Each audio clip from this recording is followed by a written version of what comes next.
pinaglambot ng filibusterismo, ang mga pangyayari ay mabilis na gumugulong patungo sa isang malaking pagbabago. Si Simon, na may lihim na plano ng paghiganti, ay nanghahasik ng aliwawaw at paghimagsik laban sa mga Kastila at mga tiwaling nasa kapangyarihan. Ang mga pagkilos at mga plano nila ay nagbabadya ng isang malaking pagsabog na magdadala ng pagbabago sa bayan. At habang ang bawat hakbang nila ay nalalapit na sa wakas, kumandang saksihan ang Kabanata 31 hanggang 39, isang yugto ng magiging sigalo, pagtataksin at isang huling labanan na magpapakilala sa tunay na mga ng kapangyarihan at katarungan.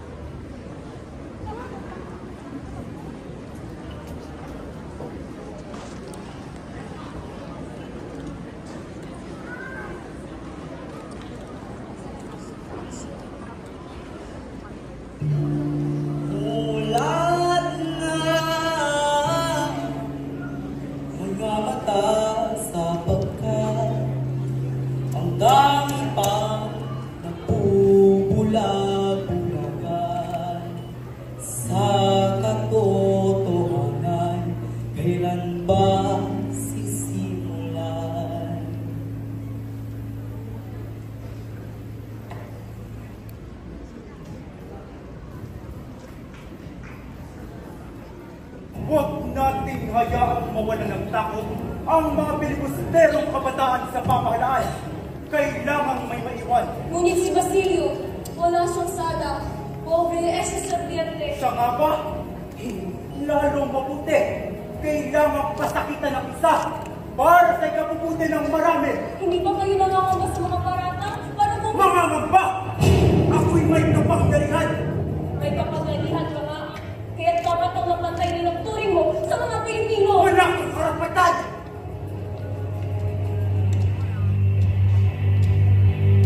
Akala mo ba ang kapangyarihan ay nasa inyo?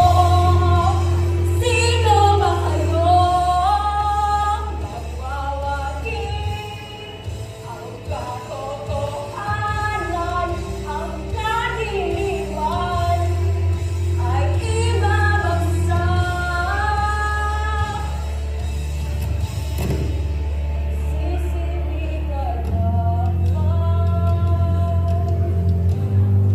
Magsisilbi ka dapat.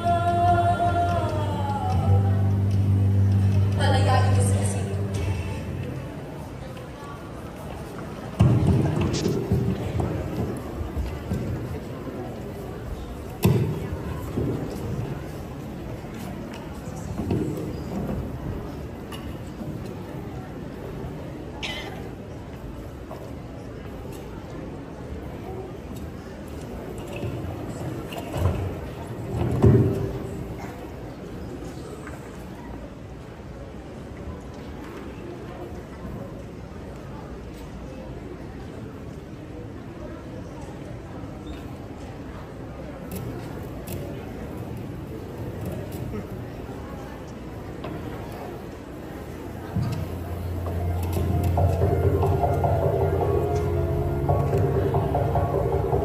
Pasok!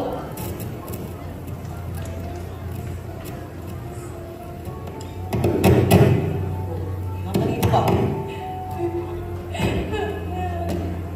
Sige lang, Simon. Ako'y naging masama. Ako'y naging masamang anak at kapatid. Pinaranasan mo ako ng Diyos. Pero, ang tanging nasa isip ko'y gantihan ang kasamaan! Ang kasamaan! Ng buwan at buwan at ang karasan ng karasan. 4 na buwan na lumipas nang tumanggi akong makialam sa inyo at nagkamali po ako. Pero ngayon, narito ako upang humiling ng sandata at handa ng padali ng mga masasamang dugo. may katwiran ako na nasa panig ko ang tadhana, sapagkat ang ipinagtatanggol ko dito ay ang kapakanan ng mga naaari. Halika rin tumas.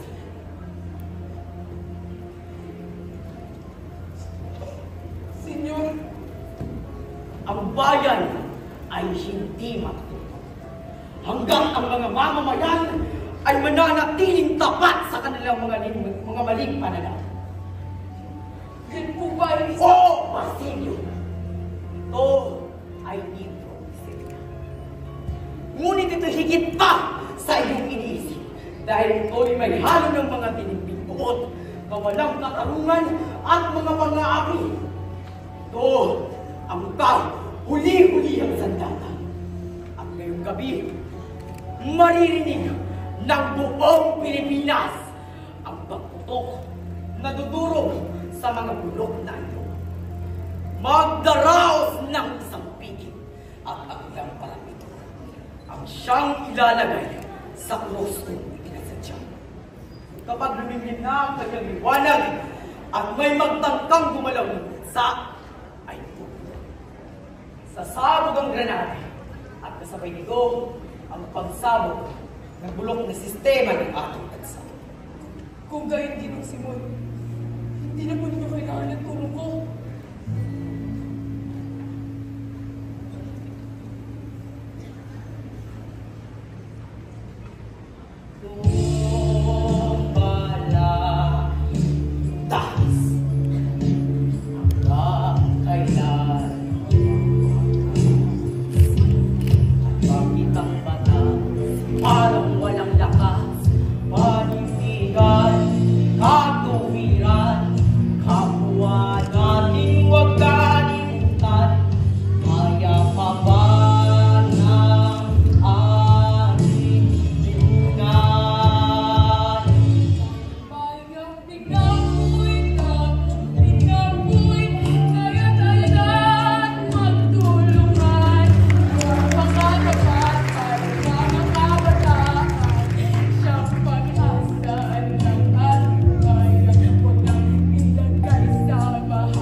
Kailangan tayo ng Pilipinas! Ikaw! Ikaw! Ako! Tayo lahat ay kailangan ng Pilipinas!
Ikaw ang mamumuno sa mga taong bayan ng Pilipinas. Sa ngayon, Basilio, ay kailangan ko munang umalis sa sapagkat ako ay may mga gawa.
Hindi lahat nagkakaroon ng pagkakataon ng mga sawarisang tulad niya.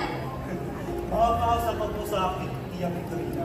O siya, iwan ko muna kayo, lalo na paparating na ang Kapitan General.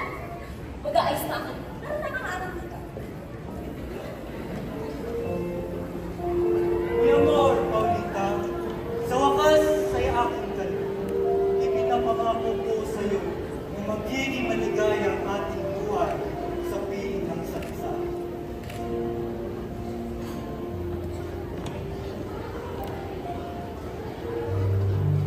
Quiero muchísimo.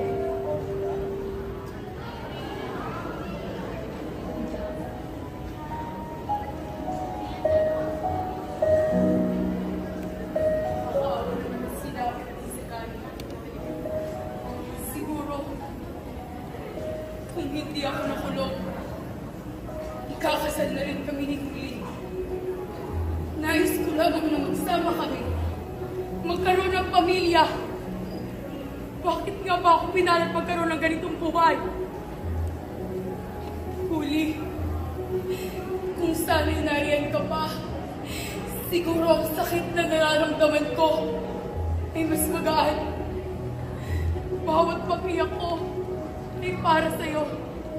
At ang bawat paghigpig ko ay naglalaman ng pangarap na nawasak.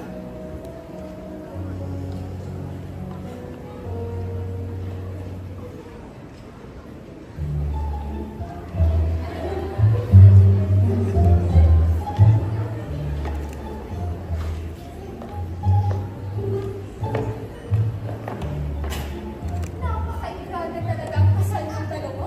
Oo nga, pinaghandaan talaga ng gusto. Grandiosa, at kinasal ako, ganyan din ang gusto ko.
mangyayari sa amin na ito.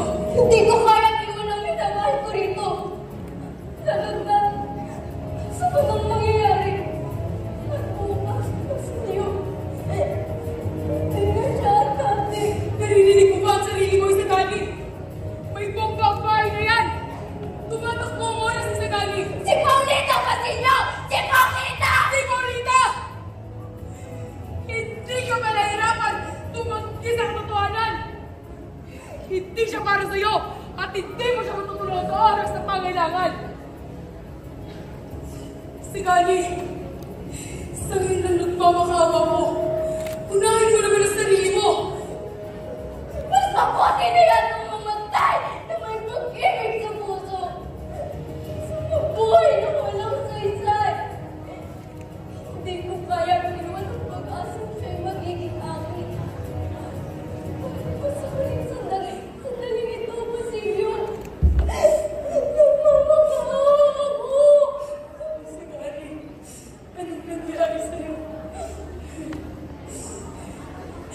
Huwag mo sanang pagsisihan ang desisyon mo.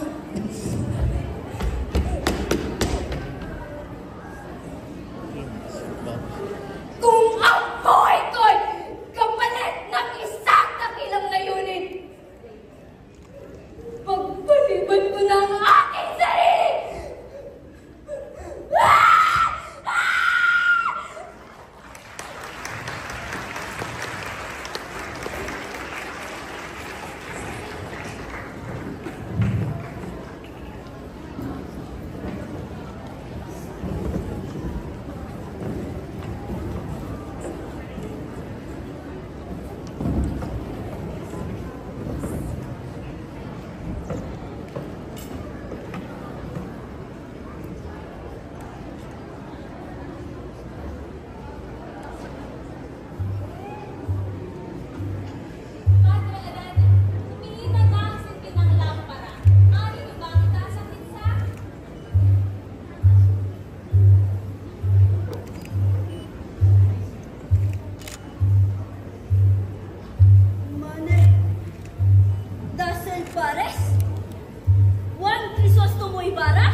Meron. Balik na doon ata. Nalang. Balik na doon.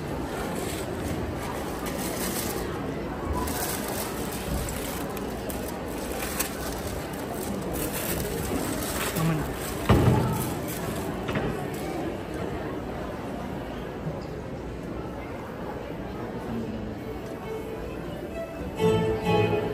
Subasang ahay naman sa akin ang tadhana.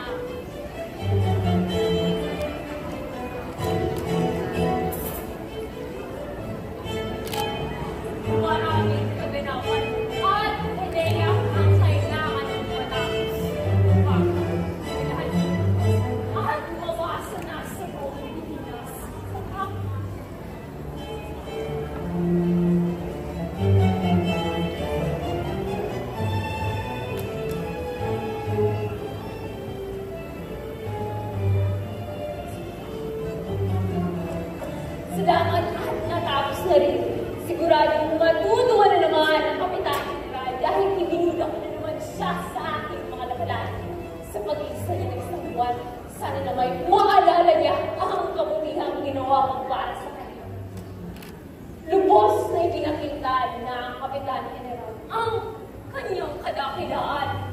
Hinabol niya ang magnanakaw at tinulungan si Padre Salvi sa pagkakahimatay nito. Bilang dito ko naman si Kapitan General sa aking mga tinain, nararapat lang mabasay ko ng buong Pilipinas.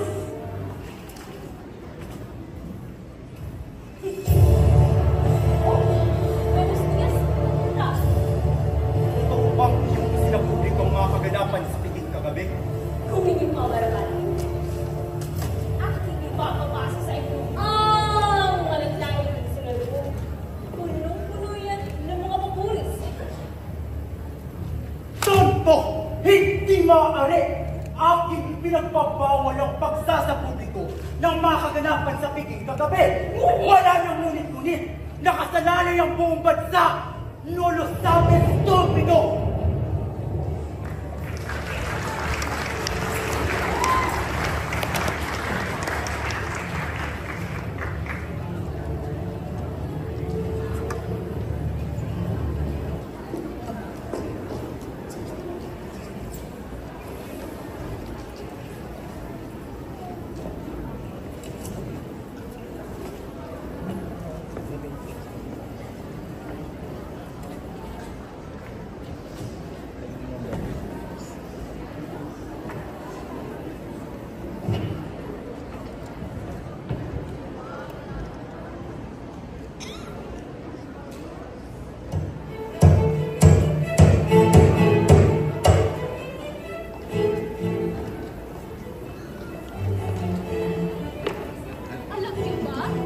Alam niyo ba ang nangyari sa Peking? Sa Peking? Sabi sa mga kaibigan, may natagpuan daw sakong-sakong sa ilalim ng mesa at sa sulok ng bahay. Sino kaya may kagagawin nito? Ang mga pride kaya? Si Makaraig? Si Makaraig? Di kaya si Simon?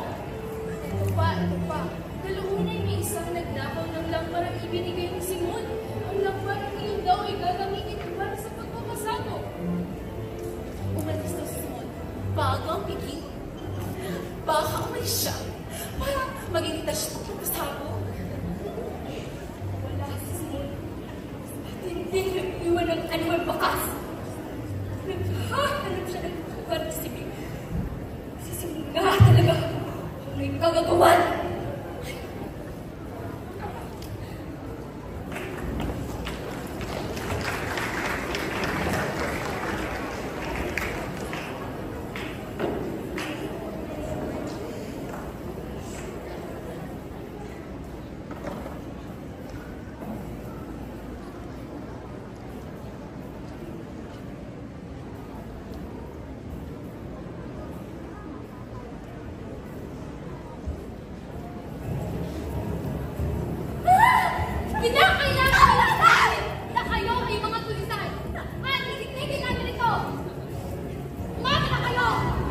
Hindi na ito tama!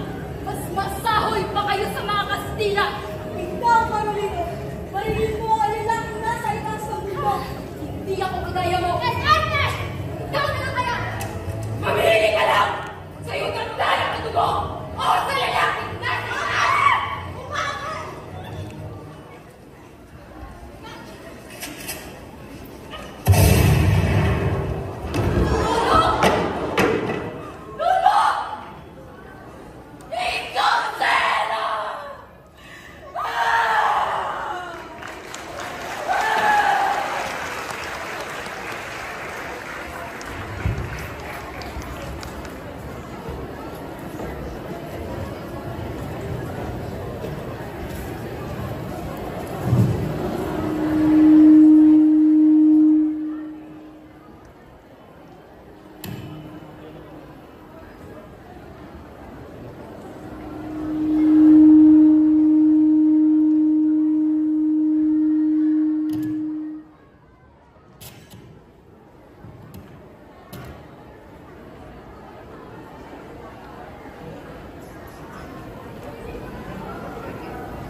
pagkakataon.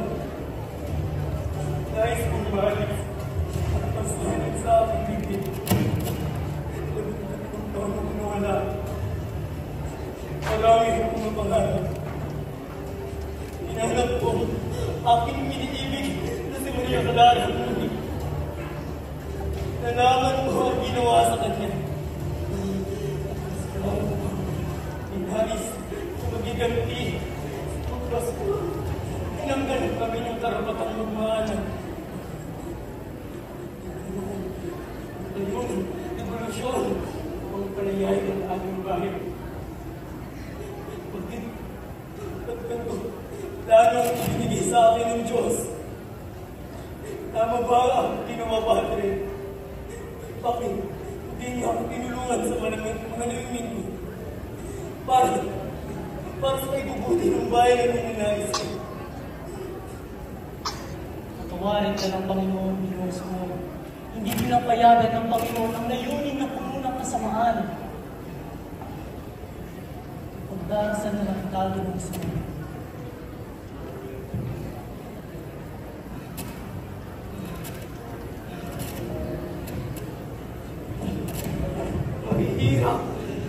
Mahihirap!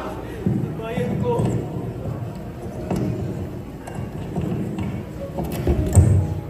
Mahihirap na bansa! Mahirap po maglaban! Gaano ako nagsakripisyo sa'yo? Kabataan! Nasa inyong mga kamay ang kaligtasan ng bayan. Pinibig ko dahil ang inilangon ng pag-iiganti. Huwag ninyong sundan ang ginawa ko. Huwag ninyong hayaan na maghari ang galit sa inyong mga puso. Labanan ang kalayaan. Laban para sa katulungan. Laban para sa bayan. Ako'y naging sirang kasangkapan. Paghiganti. Ngunit, kayo, ay maaari bang tagapagbuo ng hinaharap? Maging matalino. Maging makatarungan. Dahil nasa inyong mga kamay ang kapalaran ng Pilipinas. Hinahamon ko kayo. Hawakan at pagbastan ninyo ang inyong mga isip at puso. At hayaang lumutang ang katotohanan.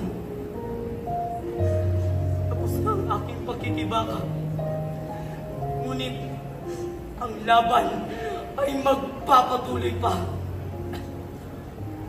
Nais kong makita ka sa susunod na habang buhay, Maria Clara.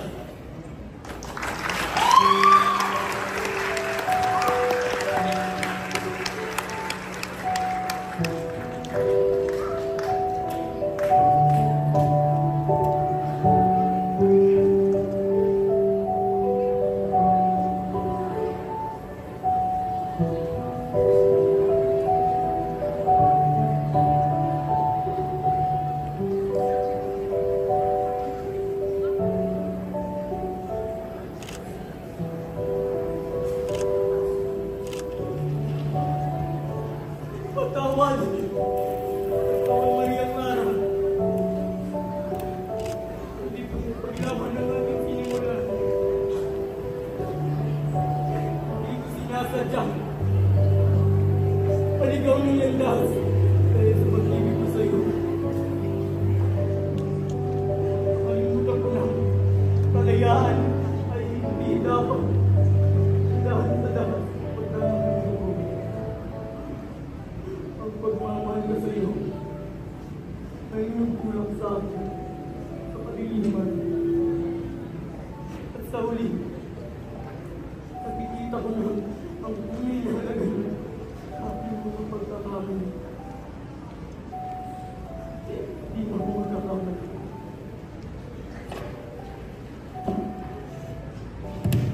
Pangako ko,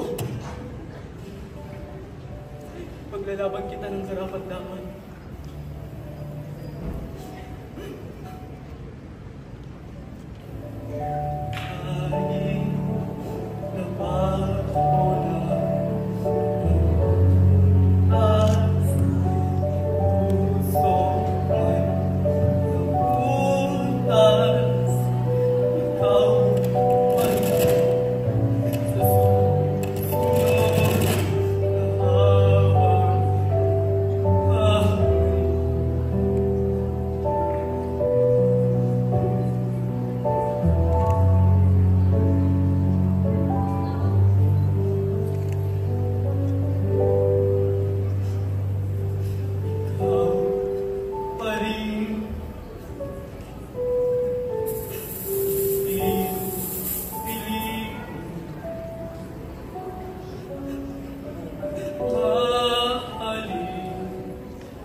Naririnig kita kahit nakatakip tayo na nakita kita. Hindi ako perfecto katulad ng iba, pero kahit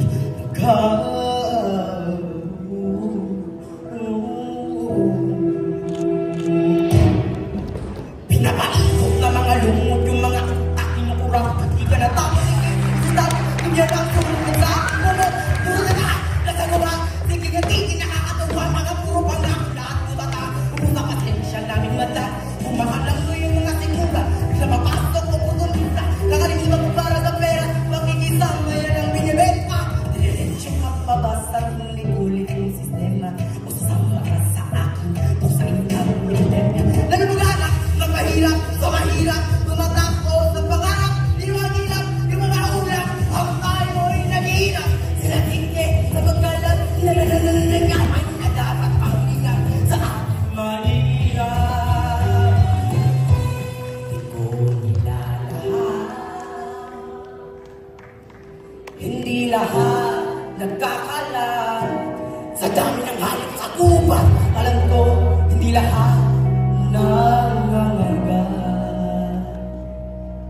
mahal na ika-10 baitang mula sa seksyon ng Simplicity, ang mga tao sa likod ng entablado, props manager Audrey Noreen Nunez, dress and makeup committees Carl Uin at Princess Almira Vida, production Princess Almira Vida at Saina Valencia, multimedia committees Samantha Balisoro, Saina Valencia, at Sofia Rendon, technical sounds Audrey Noreen Nunez, Diana May San Juan, technical lights Precious Alia Arelliosa at Mary Antoinette Quezon, ang mga tao sa likod ng mga linya, script writers Precious Alia Arelliosa at Sofia Mendoza, ang mga tao gumanap ng karakter sa nobelang El Filibusterismo, Rise and Grant Bugin bilang Tataselo, Princess Bayerlin at Kate Dolin Odivelas bilang mga tulisan, Carl Muin, Catherine Sumayo, Charish Montero at Riza Gomez bilang mga chismoso, Francesca Vidal, Antonin Nato at Christine Namoro bilang mga Guardia Civil, Princess Bayerlin, Kate Dolin Odivelas, Alicia Mederes, Diane Cecilio at Rise and Grant Bugin bilang Aracina, Princess Almira Vida bilang Chicho, Jessica Arcilia bilang Padre Sali, Adrian Moral bilang Padre Florentino, Gabriela Angel Samonte bilang Padre Elena, Hailey Isabel Tan bilang Carolina, Calix Prince Bustamante bilang Kapitan General, Harmony Angel Mariano bilang Mataas na Kawanyan, Doña Victorina, IZ Arevalo bilang Benzay, Zaira Inez bilang Paulita Gomez, Ian Rodriguez bilang Juanito Pelaez, Saina Valencia bilang Kasagani, Samantha Balisoro bilang Basindo, Sofia Mendoza bilang Maria Clara, at ang umida sa aming pagtatangkal, George Benedict Calon bilang Sima. At ang aming mga direktor, Direktor ng Technical, Audrey Doreen M. Nunez, Direktor ng Musika, Zaira Nunez, Stage Director, Harmony Angel Mariano at Precious Alia Arelliosa, Assistant Director, Diana May San Juan. At ang aming Direktor,